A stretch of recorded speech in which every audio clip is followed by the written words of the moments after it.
Hi hello ಎಲ್ಲರಿಗೂ ನಮಸ್ಕಾರ. Welcome back to my channel. ನಾನಿವತ್ತು ಆಲೂ ಕ್ಯಾಪ್ಸಿಕಮ್ ಗ್ರೇವಿ ಹೇಗೆ ಮಾಡೋದು ಅಂತ ಹೇಳ್ಕೊಡ್ತಾ ಇದ್ದೀನಿ. ಇದು ಚಪಾತಿಗೆ, ಪೂರಿಗೆ ಹಾಗೂ ಅನ್ನಕ್ಕೆ ಎಲ್ಲದಕ್ಕೂ ಸೂಪರ್ ಆಗಿರುತ್ತೆ. ಈ ಒಂದು ವಿಧಾನದಲ್ಲಿ ಟ್ರೈ ಮಾಡಿ. ಪದೇ ಪದೇ ಇದೇ ರೀತಿ ಮಾಡ್ತೀರಾ, ತುಂಬಾ ಟೇಸ್ಟಿಯಾಗಿರುತ್ತೆ. ಬನ್ನಿ ಹೇಗೆ ಮಾಡೋದು ಅಂತ ನೋಡೋಣ. ಹಾಗೆ ನನ್ನ ಚಾನಲ್ಗೆ ಯಾರು ಸಬ್ಸ್ಕ್ರೈಬ್ ಮಾಡ್ಕೊಂಡಿಲ್ವೋ ಬೇಗ ಸಬ್ಸ್ಕ್ರೈಬ್ ಮಾಡ್ಕೊಳ್ಳಿ. ಹಾಗೆ ಪಕ್ಕದಲ್ಲಿರೋ ಬೆಲ್ ಐಕನ್ನ ಕ್ಲಿಕ್ ಮಾಡಿ. ಮೊದಲಿಗೆ ನಾನಿಲ್ಲಿ ಒಂದು ಬಾಣಲೆಗೆ ಎಣ್ಣೆ ಹಾಕೋತಾ ಇದ್ದೀನಿ. ಎಣ್ಣೆ ಕಾದ ನಂತರ ಇದಕ್ಕೆ ಸಾಸಿವೆ, ಜೀರಿಗೆ ಹಾಗೂ ಒಂದು ಬೇ ಲೀಫ್ ಹಾಕೋತಾ ಇದ್ದೀನಿ, ಅಂದರೆ ಪಲಾವ್ ಎಲೆ ಹಾಕೋತಾ ಇದ್ದೀನಿ.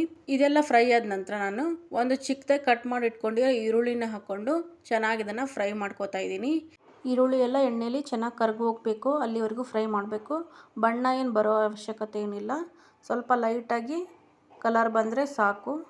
ನಾನಿವಾಗ ಇದಕ್ಕೆ ಒಂದು ಚಿಕ್ಕದಾಗಿ ಕಟ್ ಮಾಡಿ ಇಟ್ಕೊಂಡಿರೋ ಟೊಮೊಟೊನ ಹಾಕಿ ಎಣ್ಣೆಯಲ್ಲಿ ಫ್ರೈ ಮಾಡ್ಕೋತಾ ಇದ್ದೀನಿ. ಟೊಮೊಟೊ ಎಲ್ಲ ಚೆನ್ನಾಗಿ ಕರ್ಗೋಗಬೇಕು, ಅಲ್ಲಿವರೆಗೂ ನಾವು ಎಣ್ಣೆಯಲ್ಲಿ ಚೆನ್ನಾಗಿ ಫ್ರೈ ಮಾಡ್ಕೋಬೇಕು. ನೋಡಿ ಈ ಥರ ಆಗಬೇಕು. ನಂತರ ನಾನು ಇದಕ್ಕೆ ಒಂದು ಕಟ್ ಮಾಡಿ ಇಟ್ಕೊಂಡಿರೋ ಕ್ಯಾಪ್ಸಿಕಮ್ಮು ಹಾಗೂ 2 ಆಲೂಗಡ್ಡೆನ ಹಾಕ್ಕೊಂಡು ಚೆನ್ನಾಗಿ ಇದನ್ನು ಫ್ರೈ ಮಾಡ್ಕೋಬೇಕು ಎಣ್ಣೆಯಲ್ಲಿ. ಯಾವುದೇ ಥರದ ನೀರು ಇವಾಗಲೇ ಹಾಕಬಾರ್ದು, ಎಣ್ಣೆಯಲ್ಲೇ ಚೆನ್ನಾಗದು ಫ್ರೈ ಆಗಬೇಕು. ಯಾಕಂದರೆ ನಾನು ಮೊದಲು ಯಾವುದೇ ಥರದಾಗಿ ಫ್ರೈ ಮಾಡ್ಕೊಂಡಿಲ್ಲ ಆಲೂಗಡ್ಡೆ ಕ್ಯಾಪ್ಸಿಕಮನ್ನು. ಸೊ ಅದಕ್ಕೆ ನಾನು ಇವಾಗಲೇ ಎಣ್ಣೆಯಲ್ಲಿ ಚೆನ್ನಾಗಿ ಇದನ್ನು ಫ್ರೈ ಮಾಡ್ಕೋಬೇಕು.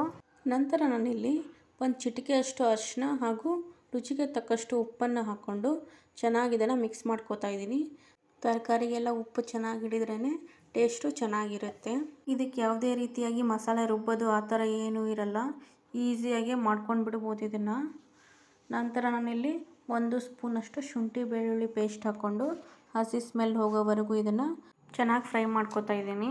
ತರಕಾರಿ ಎಲ್ಲ ಎಣ್ಣೆಯಲ್ಲಿ ಚೆನ್ನಾಗಿ ಫ್ರೈ ಆಗಿದೆ. ಇಲ್ಲಿ ನಾನಿವಾಗ ಇದಕ್ಕೆ ಹಸಿಮೆಣ್ಸಿಕಾಯ್ದು ಪೇಸ್ಟ್ ಹಾಕ್ಕೊಂಡು ಚೆನ್ನಾಗಿ ಇದನ್ನು ಮಿಕ್ಸ್ ಮಾಡ್ಕೋಬೇಕು. ನಾನಿಲ್ಲಿ 4ರಿಂದ 5 ಹಸಿಮೆಣ್ಸಿಕಾಯಿ ತೊಗೊಂಡು ಪೇಸ್ಟ್ ಮಾಡಿ ಇಟ್ಕೊಂಡಿದ್ದೀನಿ. ನಿಮಗೆ ಖಾರಕ್ಕೆ ಎಷ್ಟು ಬೇಕೋ ಅಷ್ಟು ನೋಡಿಕೊಂಡು ನೀವು ಹಾಕ್ಕೊಳ್ಳಿ. ನೀವು ಬೇಕಿದ್ದರೆ ಅಚ್ಕಾರದ ಪುಡಿನೂ ಹಾಕ್ಕೋಬೋದು ಇದಕ್ಕೆ. ನಂತರ ನಾನು ಇದಕ್ಕೆ ಸ್ವಲ್ಪ ಉಪ್ಪು ಹಾಕ್ಕೋತಾ ಇದ್ದೀನಿ. ಸ್ವಲ್ಪ ಕಡಿಮೆ ಅನಿಸಿತ್ತು ನನಗೆ, ಅದಕ್ಕೆ ಸ್ವಲ್ಪ ಹಾಕ್ಕೊಂಡಿದ್ದೀನಿ. ನಂತರ ಇದಕ್ಕೆ 1.5 ಸ್ಪೂನಷ್ಟು ಗರಂ ಮಸಾಲ ಹಾಕ್ಕೊಂಡು ಚೆನ್ನಾಗಿ ಇದನ್ನು ಮಿಕ್ಸ್ ಮಾಡ್ಕೋತಾ ಇದ್ದೀನಿ. ನಮಗೆ ಗ್ರೇವಿ ಬೇಡ, ಡ್ರೈ ಬೇಕು ಅಂದರೆ ನೀರು ಹಾಕ್ದೇ ಇಷ್ಟನ್ನೇ ಮಾಡ್ಕೊಂಡು ತಿನ್ಬೋದು ನೀವು, ಟೇಸ್ಟಿಯಾಗಿರುತ್ತೆ. ಗ್ರೇವಿ ಬೇಕಂದರೆ ಸ್ವಲ್ಪ ನೀರು ಹಾಕ್ಕೊಂಡು ನೀವು ಗ್ರೇವಿ ಮಾಡ್ಕೋಬೋದು. ನಂತರ ನಾನು ಇದಕ್ಕೆ ಒಂದು ಸ್ವಲ್ಪ ಕೊತ್ತಂಬರಿ ಹಾಕ್ಕೋತಾ ಇದ್ದೀನಿ. ಮಸಾಲೆ ಎಲ್ಲ ಚೆನ್ನಾಗಿ ಹಿಡಿದಿದೆ ಇಲ್ಲಿ ತರಕಾರಿಗೆ.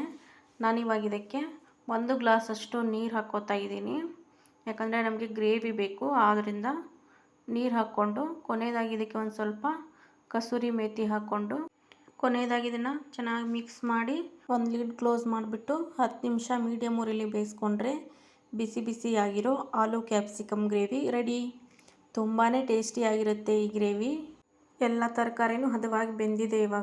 ನಾನಿವಾಗ ಇದಕ್ಕೆ ಕೊನೆಯದಾಗಿ ಒಂದು ಸ್ವಲ್ಪ ಕೊತ್ತಂಬರಿ ಹಾಕ್ಕೊಂಡು ಚೆನ್ನಾಗಿ ಇದನ್ನು ಮಿಕ್ಸ್ ಮಾಡ್ಕೋತಾ ಇದ್ದೀನಿ. ತುಂಬಾ ಟೇಸ್ಟಿಯಾಗಿರುತ್ತೆ ಈ ಗ್ರೇವಿ.